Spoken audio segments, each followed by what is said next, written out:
Konnichiwa. Nihon Cricket Pod Yokoso. Welcome to the Japan Cricket Podcast. I'm here, Alan Kerr, Chief Operating Officer at the Japan Cricket Association, and joining me, as always, fresh from Melbourne, is Todd Luckhurst. How are you, Toddy? I'm good, Alan. I'm good. It's a nice day here today. The weather's starting to turn here in Melbourne, so things are looking good for the upcoming cricket season down south. And I must say, you're looking resplendent as well, mate. You got your hair done, you got you in your button-down shirt. You're looking quite smart. Yes, come straight from work to record the pod. No one really sees me in my work clothes when I'm around Japan cricket. Everyone gets quite a shock if they see me for a meeting, which is quite fun. Mate, your work clothes, I just thought your work clothes were, shorts, t-shirt, broom, dryer, Pretty much, leaf blower. pretty much when I'm in Japan, a bit different. I'm back home. Yeah, well, mate, I've ducked into one of the back offices, so this is technically still my work time. Maybe I should clock out for an hour. I don't know. Cool. Well, we've got a bit to talk about. The men have returned from Sri Lanka, so we can have a little bit of a chat about that. What else have we got lined up? We've got some women's tournaments to discuss. The new ICC pathways. We're gonna have a chat about those, and yeah, Todd's found a bit of stuff about contracting around the world. So something else in discussion for today. But let's start with the men in Sri Lanka, Todd. You've got a bit of a game by game review that you wanted to run through. Yeah, we just thought we'd do a bit of a summary of the men's tour, recent tour to Sri Lanka. They've just got back this week. Japan played a 7 game series against a Sri Lankan province under 19 team.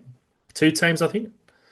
So we're going to go through the results. So in game one, we had Japan batting first, made 153.5 of their 20 overs. In reply, Western Province got the runs 7 wickets down with 2 balls to go. Then in game two, we had Western Province batting first, made 113 for 8 off their 20 overs. In reply, Japan pretty easily knocked it off in 15.2 overs, 6 wickets down.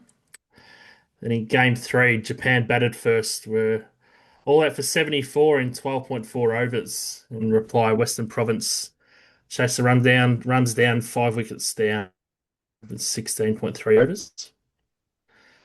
Then in game four, we had Western Province posted 129 all out of their 20 overs. In reply, Japan powering to a big victory, chasing down the runs in 11.5 overs with captain Kendall Katawaki Fleming. Smashed them around. He got 74 off 37, and Abhishek Anand 44 off 33, leading the way to victory.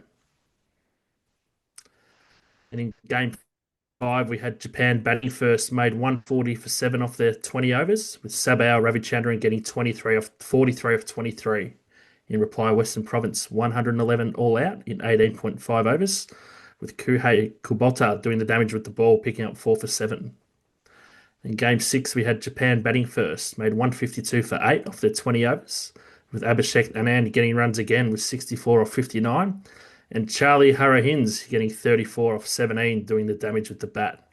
In reply, Western Province made 140 for 7 off the 20 overs, meaning Japan won that game by 12 runs. Then in the last game, Japan posted 151 for 8 off their 20 overs, with Ben Ito topping the scorecard with 41 off 32 balls. In reply, Western Province managed 127 for 9 off their 20 overs, with Ibrahim Takahashi picking up 3 for 14. So overall, Japan winning the last 4 games of the series, and an overall series result of Japan winning 5-2. What do you think of that, Alan, of the series overall? Yeah, so I guess the first thing just to highlight is, although it was all Western Province, it was actually four different teams that the guys played. There was Western Province North, Western Province South, Western Province North Outer, and Western Province South Outer. So we played North Outer, North, and South twice, and we played South Outer just the once. So although we lost 2 games, we did lose those games to Western Province, North Outer, and North. And we then beat both those teams when we played them second time. So of the 4 teams we played, we did beat them all at least once, and some of them we beat twice. So I think that's pretty good in the end. I mean, we were exchanging some messages during the tour, weren't we, Todd? Like, I was a bit put out, and I was a bit moaning, and I can't remember if I mentioned it on the last pod, but getting to play against the under-19 teams was perhaps a bit of a disappointment. We were hoping for better quality opposition, but after 3 games, we'd won one and lost two, so we weren't really in a position to moan too much. But I think the way that the boys adapted, probably got used to the conditions a bit more, and were able to kick on and win ultimately 4 games in a row, to end up with 5-2 was pretty good. There was a lot of experimenting going on in all the games. I mean, in one of the games, I think we bowled 10 different bowlers in the first 10 overs. So, when you've got 18 on tour, and I think probably 2/3 of those guys can bowl. I know the coach wanted to have a look at it, give everyone a fair go. 18 is quite a big number to have on a tour like this. And I think they were generally playing 12 in each game. So one guy would not bat, but would then come in and bowl. So I think that was one of the themes. And even one of the games that we lost, the one you mentioned where we got rolled over for 74 or whatever it was, we actually had them 2 down in the first over as well. So it was obviously not much of a batting day, that one. But I do know that we've got a bit of a history of not loving the early starts, the Japan teams. So I think both the games that we lost were morning games. So that's something for the boys to have a look at. But I think overall, really positive experience for the playing group. Good to spend time together, if nothing else. But also just on every day, they weren't just playing; they were having extensive training sessions either before or after the game. So a lot of the centre wicket practice, I think, was really, really good for the guys. Certainly, I was speaking to Ben and Rayo today, and they both said, just being able to spend that amount of time on the turf pitches, is an opportunity that they don't really get here. So the Japan-based players are certainly very, very grateful on that. And yeah, I think we learned a lot about some of those guys, and I think now there's a 15 that has been selected, I believe, will be announced pretty soon, for the Oman tournament. So that's exciting, and the time to start looking ahead to that next big tournament. Yeah, I think those tours are definitely worthwhile. There's probably 2 parts to it. There's, got the 18-player squad, so everyone's got to get an opportunity to show what they can do leading into selection for the next stage for the big tour away. And then there's the everyone coming together on a tour, isn't there? The, comrades and all that stuff of spending time together and becoming more of a unit and a bit more solid. So last 4 games won, which was good. As you said, a bit experimenting in the first few games with different bowlers, and like you said, we used 10 bowlers. I think 9 bowlers one other game, so everyone did get an opportunity, and in the back end, it worked well. Yeah, and I think that, again, trying out different batting orders, different combinations in the top three, particularly, was something that we saw quite a lot. Again, exchanging messages with the coaches, there was a feeling that if we just played our best 11 every game, we'd probably win all of those games, and you'd probably hope so, given that we are playing under 19s. But I do think from speaking to some of the guys, probably is a bit of frustration that we didn't really come up against players of the caliber that we are going to be up against in Oman. But at the same time, you're not going to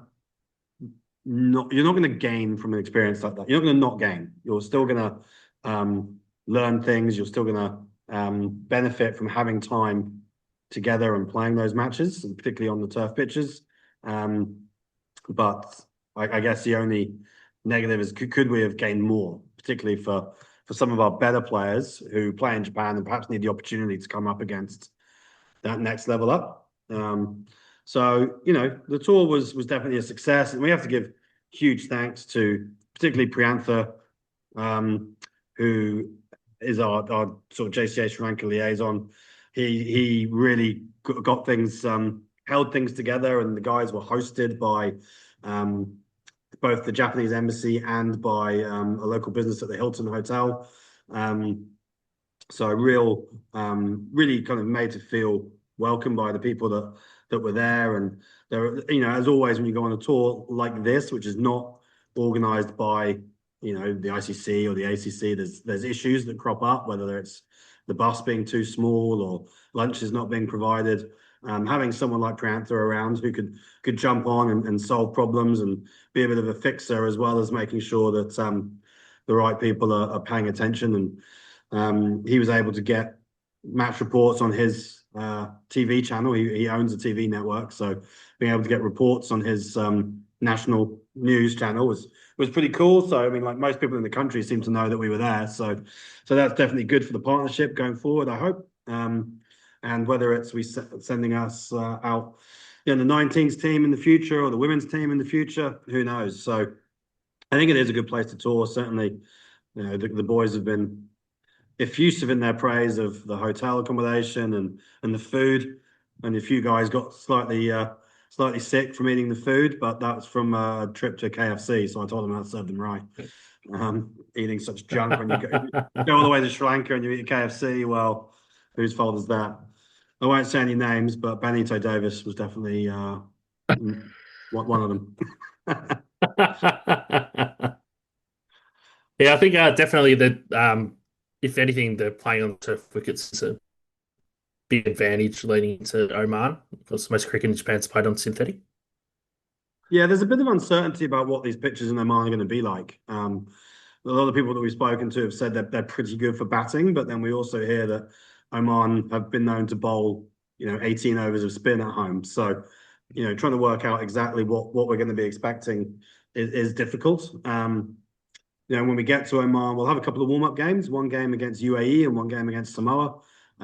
So that will at least give the boys a bit of a chance. But trying to inform, that what the pitch is going to be like can inform around selection as well, right? So, that all plays into it. But we're at the point now where we're probably better prepared for this tournament than we've ever been for any other tournament.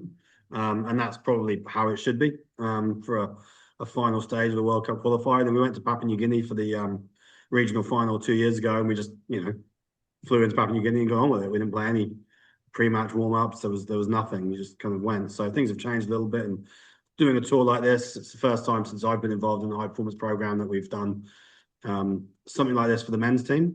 The closest that we got was when the under-19s flew out to Brisbane in 2019 prior to their World Cup campaign. It was the only kind of non-tournament tour that I can really think of that we've done. So, yeah, good experience for everyone. Good learning experience for us, even back in the office, on what we need to do to make sure these things do go a bit more smoothly. So yeah, I think it's been good. Put it that way. Not lots of photos and stuff to share with everyone, unfortunately, but hopefully we'll might try and get a guest on the pod in the next couple of weeks to give us a bit more insight into what the actual experience was like.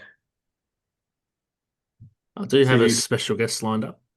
Do you? Well, there we go. Yes, so we might see how that goes in the next few weeks. Get them on board. I was going to say, is this person just going to pop in now and start talking, or this is for a future episode? Is it? No. Well, future episode, maybe a couple down the track, we'll get that person involved. Maybe leading into a month.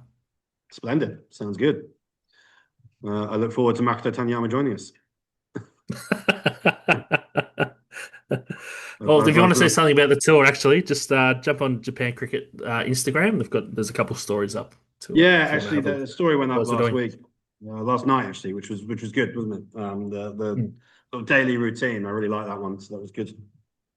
All right, moving away from the men, we discussed the women heading off to Fiji in the last pod. They go just a couple of weeks now, 3 weeks from now, I think they're flying out.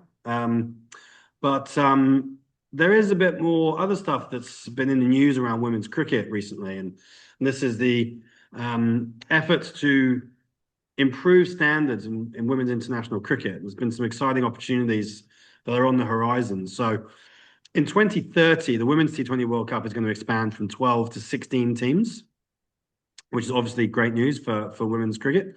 That World Cup was as few as 10 in the last edition last year. So going from 10 in 2024, 12 next year, and then it'll go up to 16 from 2030.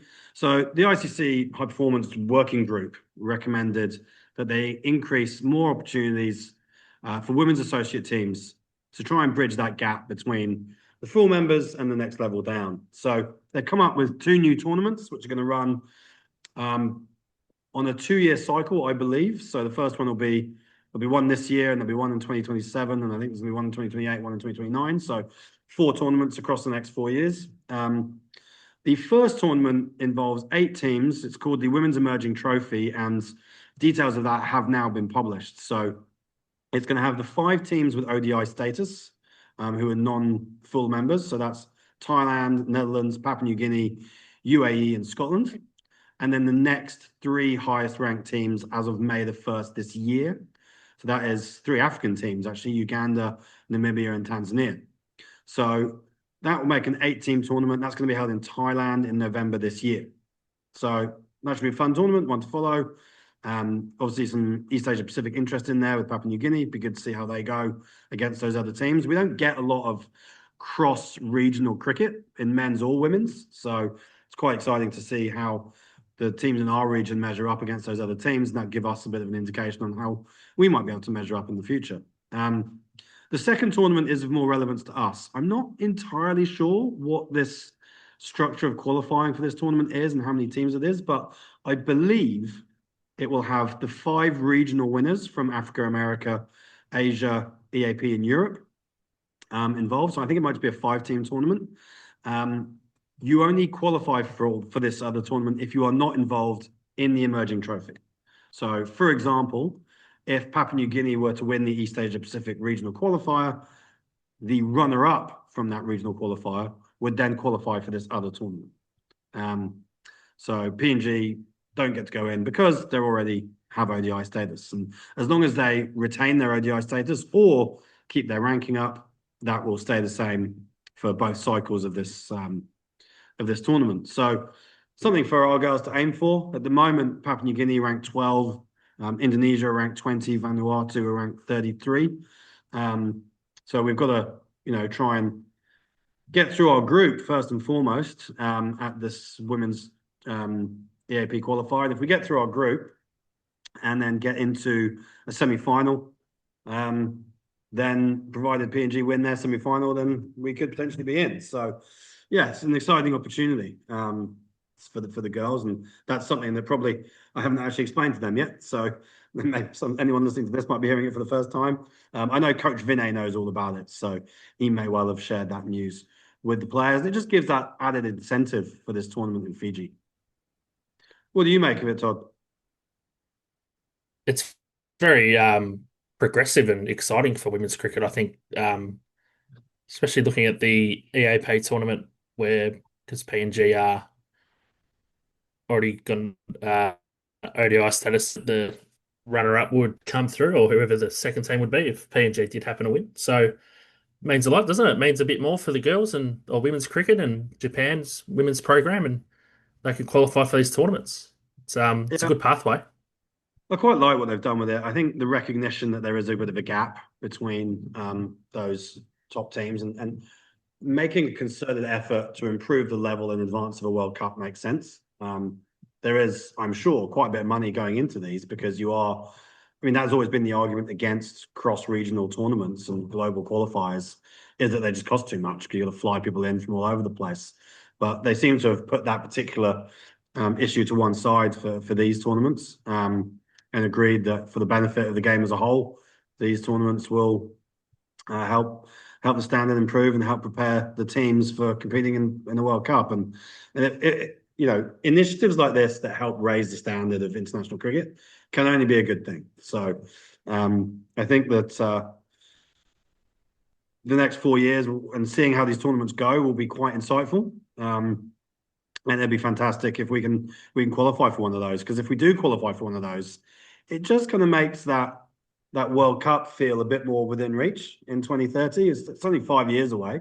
Our women's squad is still pretty young. There's probably only 2 or 3 players who won't still be around in 5 years. So I don't know what the qualification criteria will be for a 16-team tournament. Whether they actually say, do you know what, we will allow. What they would probably do, if I was the ICC, I would be giving it the 11 full members get automatic qualification and then 5 regional qualifiers. That's exactly what the under-19s is. Why not mirror that? And that way, there's one qualifier from the EAP is guaranteed a place at the Women's World Cup. Well, that'd be fantastic. And from a Japan point of view, we're fourth in the EAP at the moment, so there's no guarantee for us, but it gives us something to aspire to, and it's a properly tangible pathway that you can really see, and you can be like, this is what we're going to do to get to the World Cup. So hopefully they do it that way, but I'm not going to cross my fingers on that because World Cup qualification is something that is endlessly complicated. But for our players, yeah, the chance to play in ACC tournaments, the chance to hopefully qualify for one of these, it's just more opportunities. And I think the more opportunities you give to any team, the more they're going to improve, and hopefully the more incentive it is to stay in the game, which has always been a bit of a challenge, particularly for our women's players, is to actually give them enough cricket, not too much so that it doesn't interfere with their work, but give them enough cricket that it's exciting and they want to stay involved. So yeah, these kind of initiatives definitely get my seal of approval. And yeah, it's good to see the ICC making an effort on that front. And be nice if they could do some more for the men. But again, I understand why they are prioritising women's cricket and they want to make sure that these World Cups are competitive. Because we did see, it's you don't want to look at the negative side of it, but we did see at the under-19 Women's World Cup teams getting bowled out for very low scores, and you don't want to see that in a global tournament. So I think that it is a concern, and so they've. Well, the other thing I don't want to see is like the T20 World Cup was for a couple of years, where you almost had, although it was part of the World Cup, some associate members playing a pre-qualifying thing to then go into the main draw with the full members. Like, I don't want to see that happening because that's just detracting from the whole experience. So, hopefully that won't happen if the teams can prove that they're able to hold their own against powerhouses like England, Australia, India, and the rest of them. Yeah, it looks good. Is there any word on when the second tournament is, or that there's no information on that yet? Nothing as yet. I'm assuming it's going to be in the early part of next year, but no concrete info as of now. I guess they've got the Women's World Cup coming up, right? So in fact, I'm going to assume that this emerging trophy, or whatever it was called, is going to be prior to the Women's World Cup. So it might act as, I don't know if any of those teams are actually in the World Cup. Probably aren't.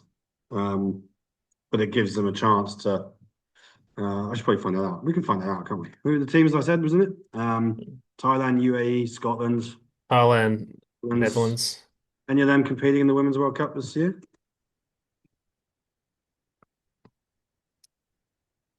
Yeah, going back, it's a good pathway though, isn't it? Because at least, like you said, it does provide another step, and the tournaments seem a bit closer than what they were before. If you can get to these tournaments, like gives you something to aim for. So it's looks like the IC being quite progressive in the women's T20 World Cup, which is good. And like you said, it's interesting. Like you said, cross region tournaments don't really happen, so it is good to test yourself against teams from other regions, Africa, for one, Europe. So interesting times. Yeah, definitely. It's actually the 50 over World Cup coming up, isn't it? Not a T20 World Cup, so no, none of those teams are playing in that. But yeah, so I think that this tournament will probably be happening around the same time in Thailand. So yeah, it's good. Now, Todd, you sent me a few ideas of when we were discussing what to talk about this in this episode, and you found some stuff around associate teams contracting their players. So, this is also kind of fits in with what we've just been talking about. This is more of a national boards doing what they can to improve the competitiveness of their teams. What have you found out? What have you learned? What have you got to share As with us? a couple bits of news on associate teams, associate cricket with contracts. So there's an article on the Associate Chronicles on Facebook. Give them a follow. There a lot of news around associate cricket. So there was a article on the 29th of July for Brazil to take a big step forward. For the first time ever, 9 men's players have been handed central contracts, joining the 16 already contracted in the women's team. With cricket set to debut at the 2027 Pan American Games in Peru, this move is a huge boost towards professionalizing players ahead of the big stage. Then there was an article the day later about Bhutan. I might cover them first and have a look at them. But Bhutan has quietly been setting standards too. Their contracts are divided into 4 categories. So you've got grade A Grade B and Grade C. Grade A is about $4,000 a year. Grade B gets a contract worth about $2,800 a year, and Grade C gets a contract of about $1,400 a year. And another level below that is a junior player who can get a contract of about $700 a year. To put that in context, the average salary in Bhutan is around $4,600 per year, depending on the sector. That means even grade C players are earning about 30% of the national average salary just from playing cricket, a big step for an associate nation with limited resource. Bhutan might not have global headlines, but they're running a system that values homegrown players. So what do you think about that, Alan? It's interesting. Brazil already have 16 women's national team players contracted, which I didn't know, but now they're moving into men's with nine of their players being handed contracts. Yeah, I knew about the women's players being contracted. I know that Brazil have done a lot with the women's cricket over quite a long period of time, and that has helped them get some improved results. It was interesting that they've gone down the same way with the men. And nine players, again, is an interesting number. And I wonder if that's just a case of they only had nine who were perhaps willing to maybe give up their current jobs to do this, or have they given up their current jobs, or balancing cricket and your life is a challenge for any associate member. And I think that you know it's great that these countries are able to do this. It is one of the things that is a little bit harder in Japan when you're a first world country and your money doesn't go as far. The average salary in Japan is definitely more than $4,500 a year. So, countries are all generating funds themselves and also getting money from the ICC, and different countries will choose how to spend that money, in a variety of ways. And there are definitely some countries who really pile as much as they can into high performance. It would be interesting to know if this move by Brazil is linked to Olympic inclusion, and whether that's money that's been released from their Olympic committee, and maybe that is where the money is coming from.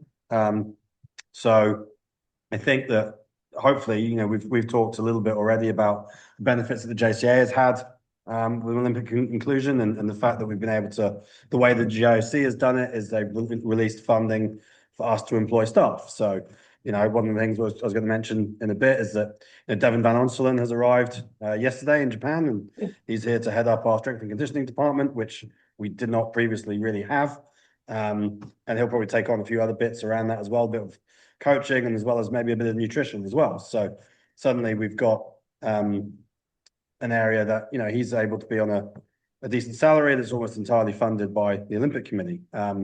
For other countries, they might have different ways in which that money can be spent. And for us, the money we get from the JOC is not going to be enough to contract 25 players across our men's and women's squads. So we would need significantly more to be able to contract even 5 from each squad. But it is something that we want to work towards. And the Bhutan one, we didn't get the money, did we? The actual numbers from Brazil. It was more just the fact that they have contracts. So a little bit to sort of understand what that means, if that's full-time contracts, part-time contracts.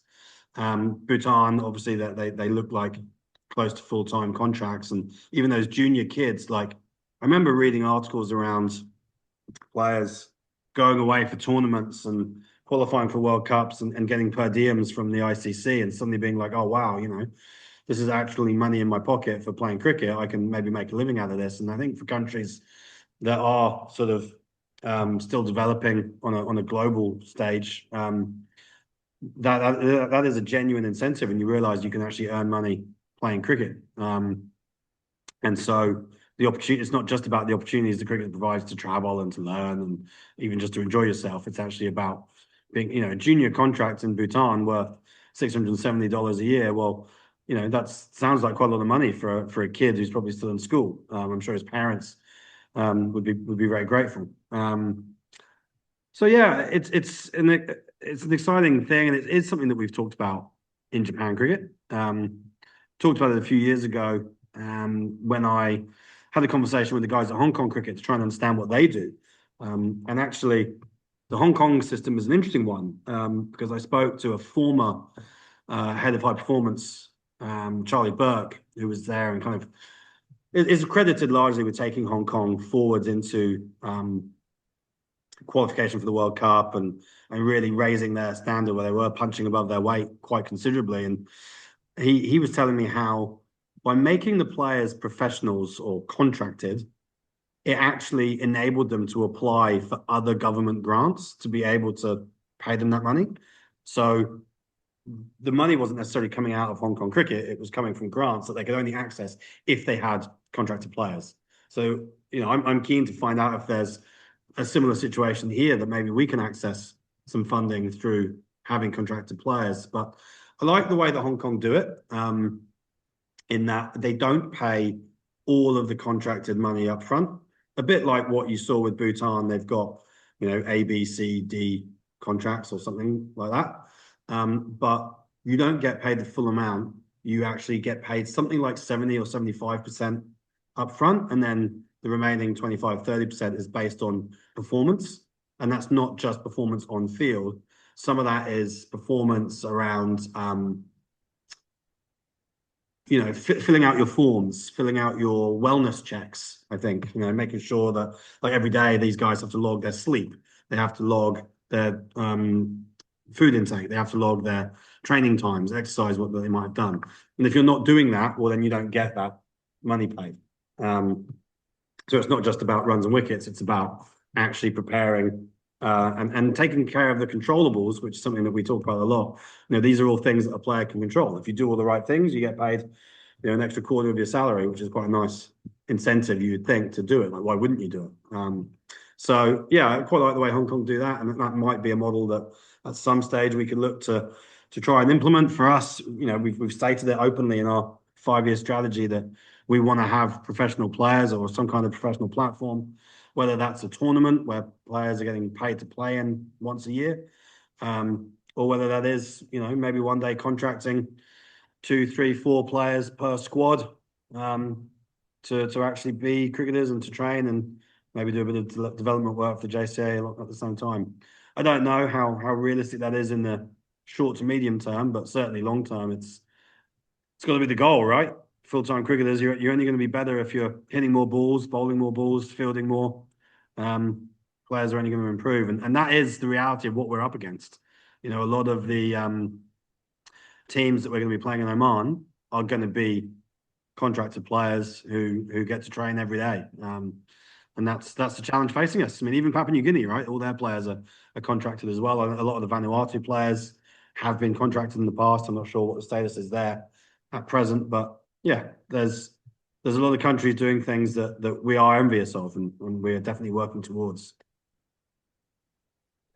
Yeah, it's the goal, and I know it's been the goal for a long time. So yeah, working towards that goal of getting some contracted players, which is great. I think the Hong Kong model of make sure players are being professional off the field is probably good with that, 75% salary, then the performance-based stuff for a quarter of your salary, just to make sure you're doing the right things, because it's probably easy coming out of working in a workforce to becoming a professional cricketer.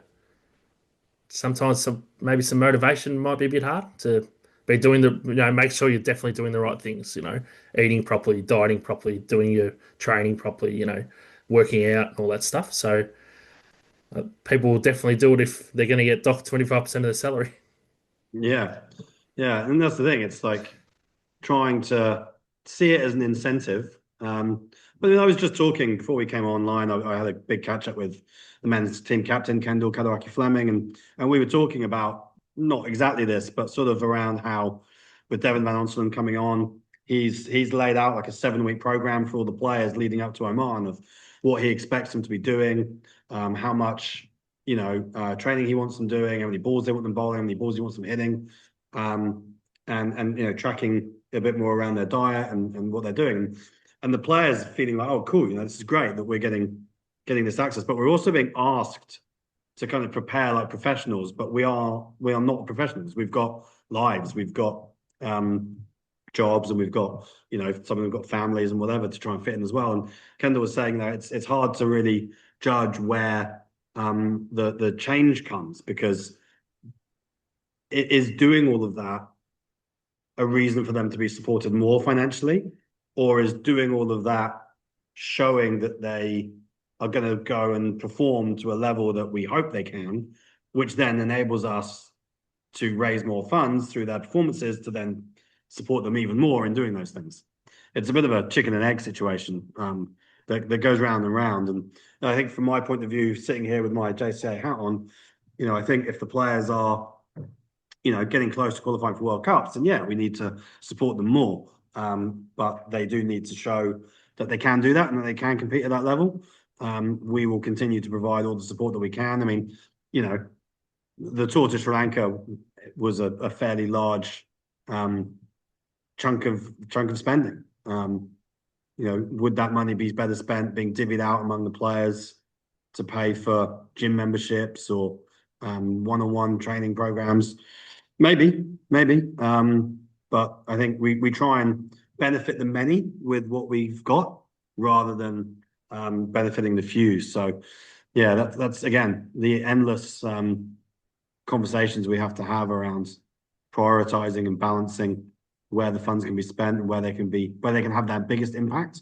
And hopefully, the under-19s have made it to a World Cup. We were talking about the girls and where the women's team might be able to get to. The women's under-19 team will be playing in tournaments coming up next year. And, the more teams that qualify for World Cups, the more interest there is in Japan cricket, and hopefully the more funding that comes in. And so the snowball can continue to roll and gather momentum, eh?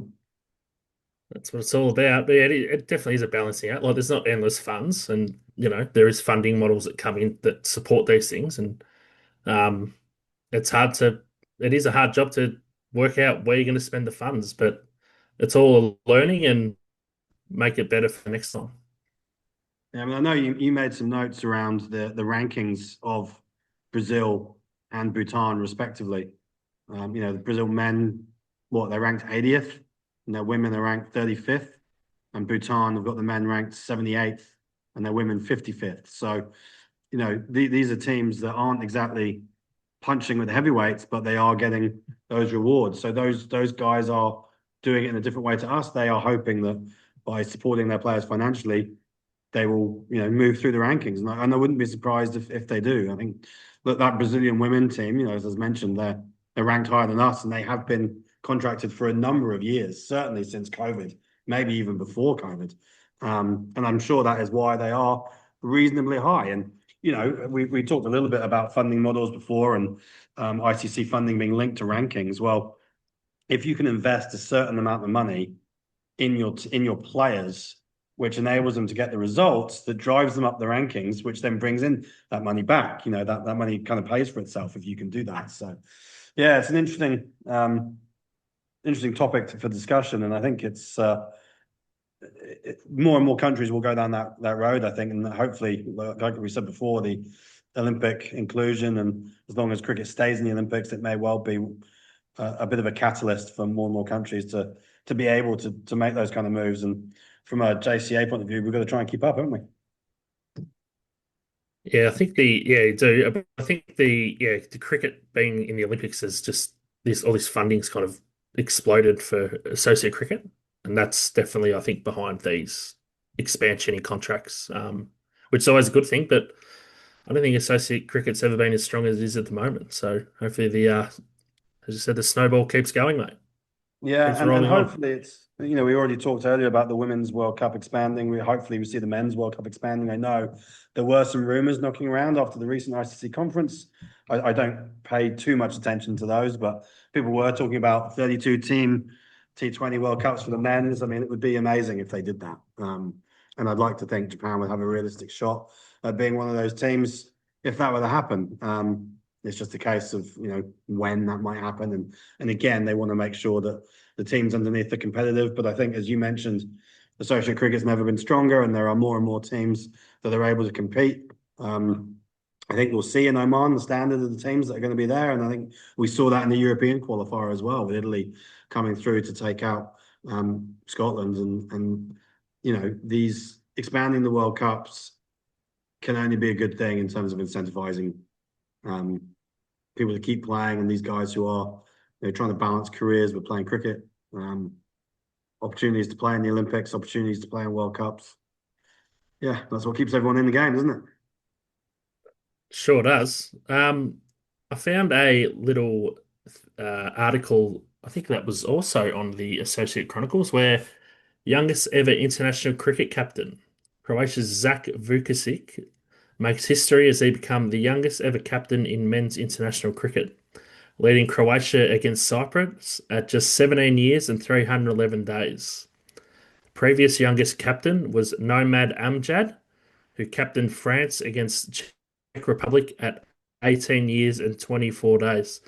Well, I can't remember what I was doing at 17, but definitely wasn't captaining my country in a international cricket game. Yeah, likewise. Don't think I was even captaining my school team. Um, yeah, I mean that's a fair effort, isn't it? I wonder how he goes with the senior pros in the team.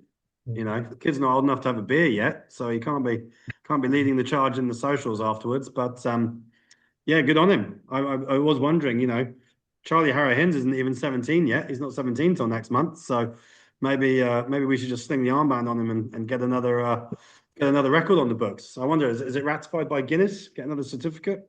I don't know, token captaincy. Um, so I reckon Charlie's not far off being one of the better brains in our team. So yeah, he's 17 and 311 days. I reckon Charlie's probably 16 and 300 and something days at the moment. So he's still got another year on him. So yeah, let's keep an eye on that record, shall we? You never know. There's definitely time. He's got a bit of time still. He can break the record. So fair effort by young Zach from Croatia. Yeah, good on him. Todd, we can't end the podcast without talking about some other stuff that's been going on around the world. Did you catch the embers of the England against India series, the Anderson Tendulkar Trophy? I did watch the last day of the series. Wasn't it exciting?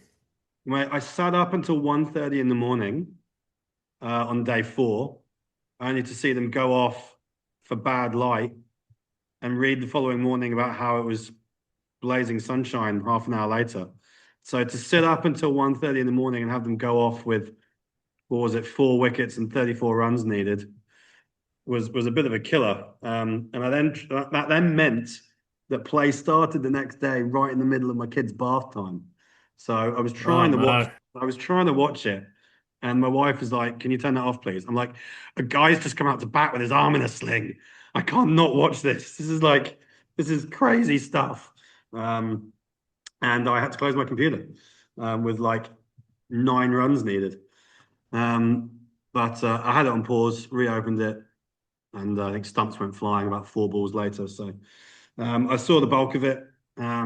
It was, yeah, high drama and absolutely pivotal viewing. Like, you couldn't take your eyes off it really, and a good series to follow. I know the Aussies like to keep an eye on how the English are doing. Todd, what's been the dialogue down under as the phony war ahead of the Ashes begins?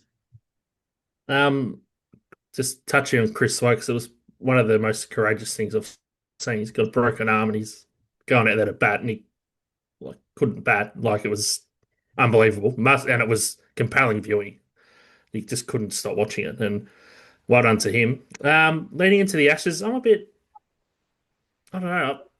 I think England will go well down here. I don't know. Yeah, I don't know. Australia's batting worries me a little bit. It's a very un-Australian thing to say, Todd. You're supposed to say 5-0, so it's all It over. is. Um, but yeah, I Um, mean, back on Wokesy, I read an article, an interview with him a couple of days later, and he said that he actually, when he did the first run, they ran a bye at the end of the first over that he was out there, and he thought his shoulder had popped out again whilst he was running, which is why he called for the physio, and you could see him like fiddling around under his jumper, and he was grimacing in pain, and you're like, I mean, I've popped my shoulder out on more than one occasion, and yeah, for anyone who hasn't, I can tell you it really does hurt quite a lot. Apparently, he'd actually offered to bat in the first innings, and Stokes and McCullum said no. And I kind of look back on that now. It's like, well, if he'd batted in the first innings and added a few runs, you know, when the match goes down to being by six, come on, Wokesy, you should have forced your way out there. But yeah, I think 2-2 is a fair result. I think if England had won the series 3-1, India would have had every right to be aggrieved. And yeah, two good teams playing cricket. A lot of people saying the best series in England since 2005 Ashes, which possibly true, but I always find for a series to be great, it needs a winner. And I think like 2-2, it just leaves something a little bit unsatisfying. Certainly, India will be going home feeling like they've won because of the way they won the final test. And England will be feeling, a bit down because of the way they lost it. But when you look at the series as a whole, I do think a great series needs a winner. And ultimately, we didn't have that because of the drawn test in Manchester the couple of weeks before. I think the only other thing I would say around it is I hope that there are administrators, schedulers out there paying attention to that test series and how good it was and how great it was to how it captured the imagination of a lot of cricket fans, not just English and Indian ones. And the fact that we were robbed of some of the best players on both teams because of the scheduling. Jasprit Bumrah rested for the deciding test because they'd already decided he was only going to play three. Ben Stokes ruling himself out because although he could have played, he didn't want to take the risk ahead of the Ashes.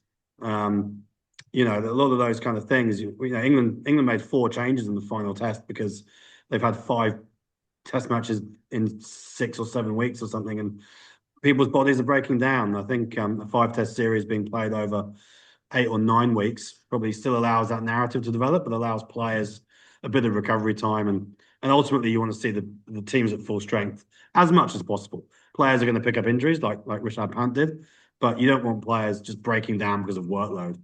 Impact injuries is something slightly different. But yeah, I think that was my only negative from the series as a whole. But all in all 5 test matches going to 5 days hopefully helps quell the argument for 4-day test matches. And all in all, a great advert for Test cricket. Bring on the Ashes.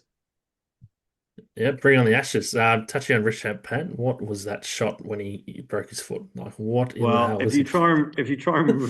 yeah, switch a Yorker on middle stump coming at you for the 80 miles an hour or whatever it was.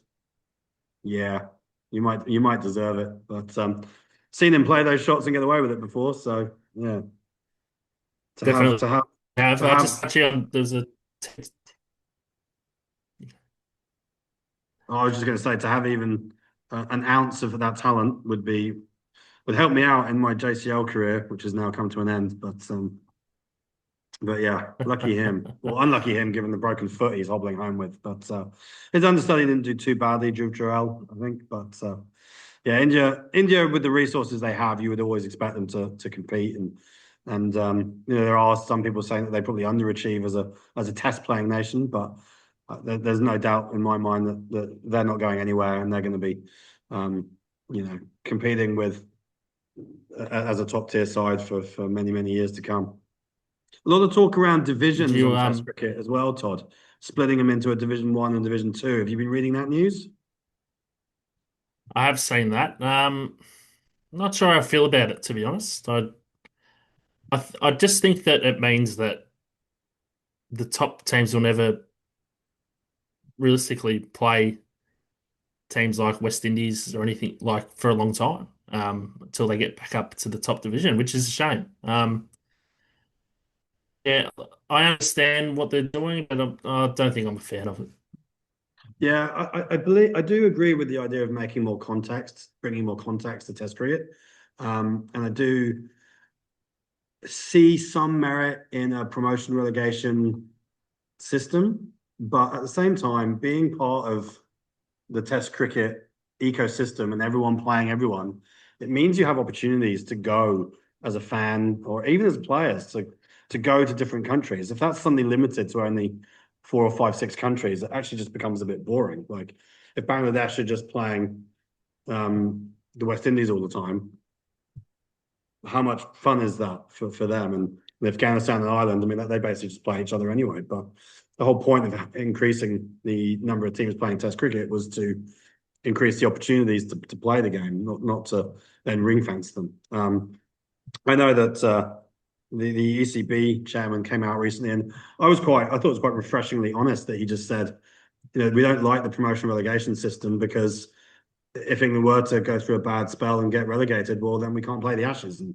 the impact that will have financially is not just on us; it's on the world game because those TV rights from England being a strong side and from India and Australia being strong sides, they are what keeps the game going, and I think that it's a fair point, really. Like it's not. He was the one refreshingly open enough to say it. India have been through bad patches as well. They could get relegated. Australia never seemed to go through a bad patch, but it might happen one day. So I think that that comes into it as well. It wouldn't be good for world cricket to see England, Australia, or India relegated to a Division Two. But yeah, it'll be interesting to see what they do. I think there's probably better ways. I think the World Test Championship helps, but we talked about that in one of the first pods. I think there's still probably more that can be done. Yeah, I think the problem I have with the two divisions is realistically, probably would happen where who's going to go down every time and who's going to be up. It's going to be the same teams, like Sri Lanka or probably going to go down, and Pakistan or Bangladesh are going to go up. I think it'd just be a rotating cycle of the same teams dropping in and out, and that doesn't help anyone. And like you Mm. said, you should be able to play who you want to play against. Like if you want to, have a series where England go to Pakistan and they can't or Pakistan go to England because they're not in the same division. Like, come on. Yeah, I and think that's the it thing. needs to be Playing at better than that. Lords, playing at the MCG, playing at Eden Gardens or playing at the Wankhede. These are iconic stadiums that every Test cricketer should, in theory at least, have the opportunity to play at. And by saying, yeah, actually, we're just not going to play these guys. I mean, I know it's kind of happening anyway. Like Australia just refused to play Bangladesh because it's not worth any money for them. England played Zimbabwe this year for the first time in 12 years. England have actually always been pretty good at playing some of the less wealthy nations, but I think Australia and India probably got a bit of work to do on that front. And yeah, like even if it is just a two-test series, it's still an opportunity that has something going for it. So yeah, administrators got a bit more work to do. Maybe it is just tightening up the World Test Championship. Every series needs to be 3 tests minimum, and I think everyone has to play a minimum number of opposition as well. But it is all down to the boards who still do all the organising. So unless the ICC can really put some kind of umbrella structure in place, I don't know how it's going to change. But one to watch. Moving away from that, Toddy, just a last touch on domestic cricket in Japan. We don't really have a lot to talk about because more cricket was cancelled due to hot weather. And then just as we were getting ready to actually play some games, it rained. So we've actually only had 1 day's worth of domestic cricket since you and I last spoke. Although, as I record, the Chuo and Waseda University teams are currently here at the SICG playing a game. So there is cricket going on, and hopefully the worst of the heat, I'm hoping, is behind us, and we can get back to having some domestic cricket on show. And I think there are some JCL T20 games scheduled for this weekend, and the weather, fingers crossed, will hold up. So we will review some more domestic cricket when it's actually been played, shall we? Yeah, we'll have to wait to the next pod to hopefully have some news on domestic cricket. Just one last thing before we go. Did you catch the innings of Dewald Brevis last night in the T20 for South Africa against Australia? So I didn't, but I only found out about it because we now have a South African in the office. He walked in today and was like, "Did anyone see Brevis batting last night?" And I think Devon knows him a little bit. So yeah, what was it? Like 150 off 60 balls or something? He told me. I'm like, that sounds like a lot. He went in at 3 for 57 and got 125 off 56 balls, 12 fours, 8 sixes. Jeez. Some big hitting. They go on to win the game, I presume. Yeah, they got 218 for 7, and Australia were all out for 165 in the 18th over, so they smashed it. And that's the second game of the series. Yeah, 3-game series, I believe. three T20s up in actually let's have a look. Yeah, three I game think Australia won series. the first, right? First one in Darwin. So the first one in Cairns, second one was in Darwin, then the third one's on Saturday night in Cairns. Yeah, okay. Cool. All right. Well, It's we're probably some about ready international to wrap cricket up in up. Darwin. Yeah, I read it was the first in a long time. We will have something else to discuss in our next podcast. I can't break the news yet because I don't know if it's going to be announced formally before this pod goes out. So I'll just have to put that in there as a teaser. It will probably be our opening news story when we next get on the pod. But something pretty exciting has happened over the last week or two since we last spoke. I'll just have to tell you about that off air, Toddy, and then we can discuss it more in the next podcast. But reason to tune in next time. Toddy, any final thoughts? That's it from me, and we'll catch you next week for another episode of the podcast with some Japan cricket news from the JCL, which will be good. Cool. Thanks, Toddy. Thanks, everyone, for listening. We'll see you again soon.